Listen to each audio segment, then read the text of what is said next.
Hi, welcome to my channel IAL Chemistry with Vishaka. In today's video, I'm going to discuss about Unit 3 paper, January 2028. We move on to the paper with the first question. It is based on this addition of bromine water into two separate samples of sodium chloride and the sodium iodide. Both of these solutions are colorless at the beginning because these are colorless solutions. It's added bromine water. Bromine water is colored, which is this yellow brown in color. So yellow brown or yellow orange in color is the bromine water. When added into sodium fluoride, there is no displacement reaction, but there is displacement reaction with the sodium iodide. So the yellow orange color become lighter. You are asked in the first observation with the sodium chloride. So the colorless solution, because it's colorless at the beginning, so it turned into lighter yellow or pale yellow in color, because the bromine water yellow orange color become dilute when it is added to NaCl aqueous solution, that is the aqueous part with sodium chloride, and with the sodium iodide the displacement reaction occurs, free iodine is produced, so the color become more darker because the free iodine is generated. Color become colorless solution become more darker now. Colorless changes into darker brown in color or darker yellow in color. You can write down either brown in color or the yellow in color. Color become darker with the sodium iodide. That's the first part of the question. It's the A first one.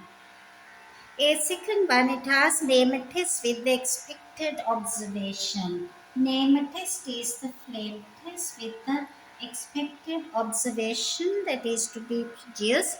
Confirm the presence of sodium ion. So the sodium ion, if present, there would be the yellow color flame. So for the A second one, so this the test is the flame test. The expected observation is the yellow color flame. So the B first one is the barium chloride and the hydrochloric acid are added into two separate samples of the ammonium sulfate and the ammonium nitrate. Your question is with 2 marks. The expected observation, what do you see when it is in the ammonium sulfate? Your observation would be white precipitate because barium sulfate compound is produced in the ammonium sulfate one, but no visible change, no visible observation. You wouldn't be any observable change, no visible change with ammonium nitrate. That gives you 2 marks. The second one is asking the test for ammonium ion as well as to confirm the presence of that in the ammonium ion in ammonium compound. It's 2 marks. The first point is it's added an alkali. You can't say added an alkali, you have to add a name alkali. Add sodium hydroxide aqueous solution and the test for the gas which comes out. Test for the gas, because the gas ammonia is produced when treated with sodium hydroxide like alkali. So this test for the gas, so if the ammonia gas comes from here, can test with that by using this damp litmus paper, which has to be red color litmus. It turns into blue in the presence of the ammonia gas, which is an alkaline gas. Is the safest one. It says the potassium dichromate acidifier is added to two different alcohols. It is not mentioned which is in the which test tube, but two different alcohols. You are asking the expected observation. Obviously, when the propan 1 is present, this orange color in this the potassium dichromate turns into green color on heating. So it is keeping in a warm water bath. Obviously, the temperature goes higher, it get oxidized, color would be changing, but there is no such observation. That is, there is no visible change with 2-methyl-propan-2-ol as it's a tertiary alcohol. The second one, it says the chemical test with the expected observation to confirm the presence of the OH group, which is the hydroxy group. Obviously, the reagent is PCl5. you would observe steamy white fumes. Steamy fumes are generated due to hydrogen chloride gas. That is the test and the observation, that is with the 2 marks. The D part of the question, it says the acidified potassium permanganate is added to samples of hexane and the hexane. So there would be two different liquids which are present in two different test tubes. One contains hexane, the other contains hexene. So it is added this acidified potassium permanganate. It's a KMnO4, which is this. Obviously, it is the purple color. Acidified potassium permanganate is added to hexane. There will be two layers because it is the organic and the aqueous. So there will be two layers are seen where this bottom layer is purple with the hexane because the bottom is the aqueous layer, upper layer is the organic layer in both of them. So it is the hexane, the bottom layer become purple because same KMnO4 is now present in the aqueous, but in the hexene, the bottom layer or aqueous layer become colorless. These are your observation when it is added the potassium permanganate. We came to the end of question number 1.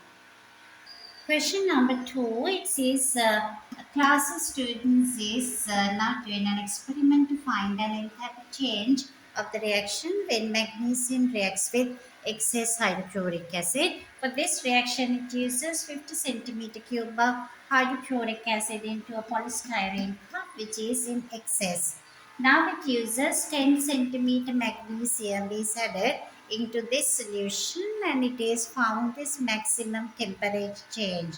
It is provided with the information the atomic mass of magnesium is, it is provided to 24.3. Atomic mass of magnesium you need, so 24.3 is the atomic mass and it is being given to you. 1 meter length of the magnesium ribbon has a mass of 0.86 grams. With this information, you are asking to find the number of moles in this 10 centimeter cube length of magnesium ribbon, and it is the first part of the question. Second question, A, first part. To answer to this question, we need this mass of magnesium in this 10 centimeters being added. So we know that 100 centimeter mass is equals to 0.86 gram. 1 centimeter magnesium equals to 0.86 divided by 100. 10 centimeter equals to this times 10. So the answer becomes 0.086 gram. So it is mass added in this contest is equals to 0.086. So first thing is to calculate what is the mass of magnesium which is present in this 10 centimeter which has been added into polystyrene cup which contains 50 centimeter cube of HCl. Now it's very clear, can be calculated this because we have been added into the solution 0.086 grams of magnesium. So now it's easier to find how many moles are present in this 0.086 grams of magnesium. So we need to calculate the number of mole. If you get this 24.3 grams of magnesium, that equals to 1 mole. 1 gram would equals to 1 divided by 24.3. Now our question is asking for 0.086 grams. So it has to be multiplied by 0.086. Mole can be simplified further up. So the answer would be 3.54. So you can simplify 3.54 times 10 to the power minus 3 mole. This much of moles magnesium has been reacted in this contest. The second part, it asks you to calculate the enthalpy change of this reaction because you are provided this, the specific heat capacity as 4.2, mass is now equals to 50 centimeter cube, make it 50 gram times 4.2 times 7.8 into joules. So but you are getting the answer 1638 joules being the delta H for this reaction. Now we know they are asking for kilojoule per mole. So we know when this much of mole, 3.54 times 10 to the power minus 3 moles of magnesium reacted, it has been released this much of energy in joules. So the answer per 1 mole. So 1 mole of magnesium when reacted, it should release. We have to put the negative sign 1638 and we can divide further by 1000. So it becomes 1.638 kilojoule should be divided by 3.54 times 10 to the power minus 3 mole. So we can get the final answer kilojoule per mole once it is simplified, which comes minus 463 kilojoule per mole. So the answer become, once it's simplified, it becomes 463 kilojoule per mole, which is an exothermic reaction as well as it is this. You are given mark for the sign as well as the unit plus the answer, that everything including its 4 marks to this part of the calculation. So the answer for the A second part, which is asking the enthalpy change, would be minus 463 kilojoule per mole, minus because reaction is exothermic, so it is the A second part the answer. We move on to the B first part. So the first one, they are asking the maximum uncertainty for each time of thermometer is plus or minus zero point 0.1 degrees Celsius. So it asks you to calculate percentage uncertainties measuring the temperature change of 7.8. So our formula is the percentage uncertainties, uncertainty of the instrument, our reading, number of times we use it for this reading into 100. Uncertainty is 0.1, our rating 7.8. We use 2 times to get this one answer. Once you simplify it, we get the answer as it is 2.56%.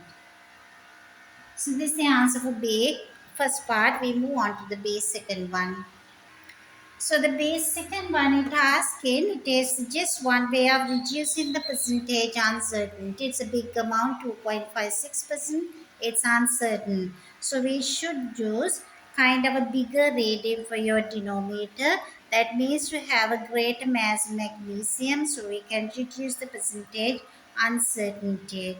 Or else we can reduce the volume of hydrochloric acid either. So some or other we wish to make it a bigger reading. Denominator should be the bigger one in order to make the percentage uncertainty less. So the C part, the one student carried out the experiment but using a glass beaker instead of this polystyrene cup. So the question is, when it is the glass beaker and the polystyrene cup, your question is, how would this affect the value of the enthalpy change? What happened to the delta H of the reaction? Instead of a polystyrene cup, if you use a glass beaker, obviously enthalpy change become less because it is less exothermic, because heat energy is lost from the solid surface of the glass. So there is more heat loss happens. Obviously the delta T value become less because delta H become less because heat loss is greater. That's the 2 points for these 2 marks. The D part of the question, it asks, explain why the magnesium ribbon was cleaned with sandpaper before being weighed. Obviously, because there is an oxide layer is there on the magnesium ribbon. So we should get rid of that oxide layer. Otherwise, we get the mass with the magnesium and the oxide both. But the reaction is with the magnesium with the hydrochloric acid. So our enthalpy change would be different. It's not accurate for magnesium. This is the third question. It uses 4.89 grams of impure sodium carbonate. This was dissolved in distilled water and made up to 250 in a volumetric flask. So when you have a small sketch diagram like that, it's very clear. So you made it up to 250, or sometimes in the final calculations you forget to use this. dilution factor which had been diluted, made a solution with distilled water up to 250. From that it is taken 25 out of that into a conical flask, and it was added the methyl orange and titrated with hydrochloric acid of 0.2 mole per decimeter cube. Results are given you in this the B part of that. So in this the B part of the table is provide all the information, and it is asking complete the table using appropriate titrations, calculate the mean titer value. So it is very first 27.55 and the 26.20 and the 26.10. Out of all these ratings, 26.20 centimeter cube, which is your second rating, as well as it is 26.10 centimeter cube, which is that fourth titration. These two values are concordant, and the first one is out because 27.55 is too big and it's a rough value, and it is a range finder, and it is not using 26.20, 26.10, and these two values are the concordant values. Could be used adding and dividing by 2, you can get 26.15 as the average value. Could be used for the titration for 2 marks. It is that part would give you B first one. So the B first one you can get this the average value by choosing two correct titer values. It is the basic and one. It asks you to calculate. Third question, find the percentage purity. Percentage purity of this sodium carbonate. How much does it pure? So to find the percentage purity, you should find at the very beginning step is to find the number of moles of HCl reacted. So it is now quite possible 0.2 moles is in 1000. Therefore, in our average titer value 26.15, how many moles of HCl being reacted. So once it is being found this answer, you can see that ratio of the reactant you can obtain the number of moles of sodium carbonate should be half of that, which is 0.2 in 1000 times 26.15 divided by 2 mole would be the number of moles of sodium carbonate reacted. So once you get the sodium carbonate, this was present in this much 25 centimeter cube. What about in entire number of moles of sodium carbonate in entire 250 centimeter cube? So this was present in 25. So you can simplify this answer, which comes as 2.615 times 10 to the power minus 3. 2.615 times 10 to the power minus 3 mole. This was present in 2.615 times minus 3 was present in 25. Then what about entire 250? So you can further simplify. The answer becomes this is 10 times. So it becomes 2.615 times 10 to the power minus 2 moles of sodium carbonate was present in this entire thing. Now we can find 1 mole of sodium carbonate has a mass of 106 grams. Therefore, 2.615 times 10 to the power minus 2 mole of sodium carbonate has a mass. It is 106 should be multiplied by 2.615 times 10 to the power minus 2 in grams. Once you simplify, the answer would become 2.7719. So this much of grams of sodium carbonate was found as pure sodium carbonate. To find the percentage purity,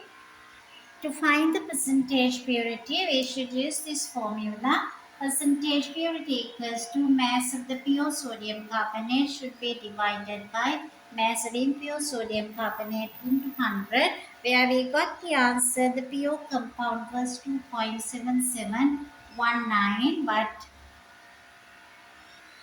when we substitute the mass of pure sodium carbonate 2.7719 divided by 4.89 was our impure mass multiplied by 100. It gets the percentage purity as 56.7. So sodium carbonate has the purity bit higher than 50%, but it's not exactly very high pure compound. 56.7% only it has purity. We move on to our last question.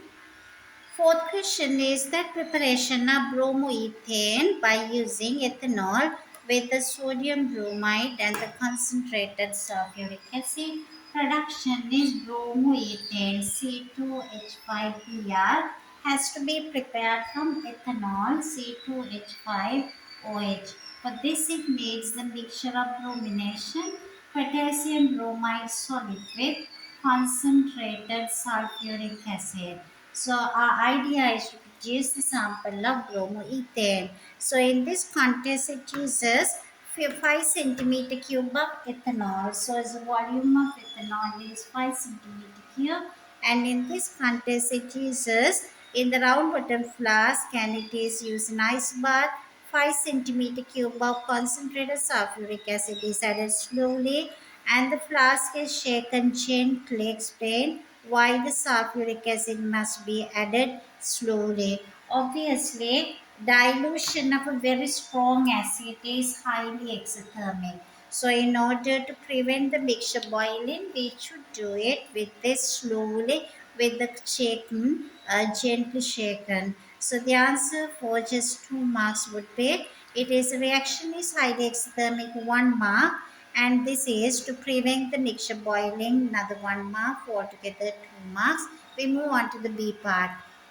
So there are 2 marks are given for the A part. So if for 2 points are expected, and this is the A part answer, and we move on to the B part.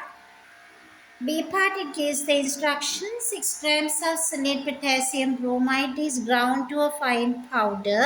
It uses pestle and the mortar. The powder is then added to the round bottom flask containing ethanol and the concentrated sulfuric acid. The mixture is heated.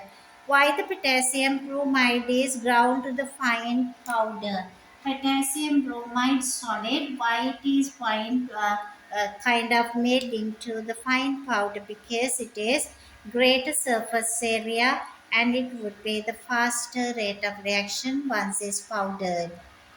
The C part of the question, it says the crude bromoethane is produced, is now going to distilled off. Draw a label diagram to show the apparatus suitable for this distillation. So you're asking to include a thermometer, but no clamps in the stands. C part of the question with 3 marks, it asks you to draw the label diagram. The apparatus suitable for distillation include a thermometer. So you should label the thermometer condenser, distillate, heat source, round bottom flask. Also, if possible, this is that anti-bumping granules.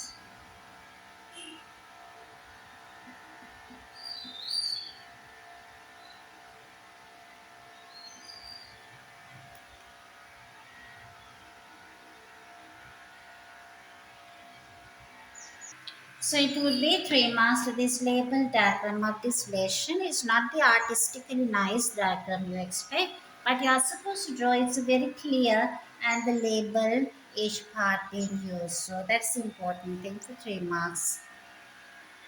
It is the C second one. Now it's asking how anti-bumping granules in the distillation flask and which prevent bumping.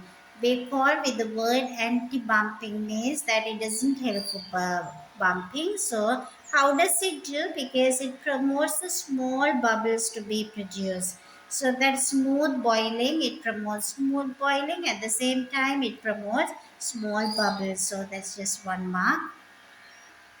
D part of the question, it gives you a part of the diagram which shows a separating funnel where aqueous in the organic layers are being mentioned, where it is the bromoethane layer. In the organic part is the bromoethane layer.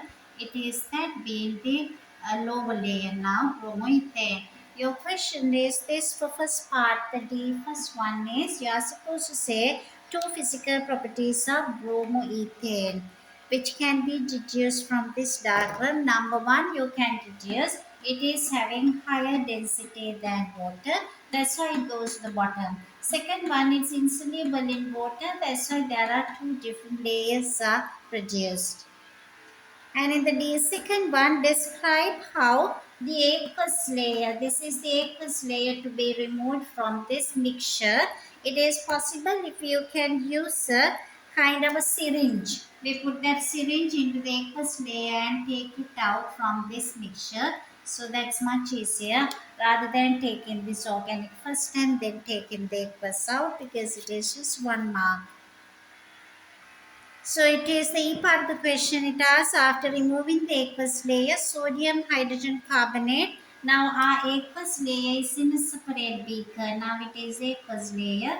So this is aqueous layer. After removing, we have our organic layer. Now it is remove the aqueous layer into another beaker. Now we have the organic layer in the same separating funnel. A part of the question says, after removing this aqueous layer, we have the organic, and now it is added sodium hydrogen carbonate solution. Again, the two layers are produced. Why sodium hydrogen carbonate solution is added? Because it has to be neutralized whatever the excess acid present in the medium for 1 mark. And we move on to the F part of the question.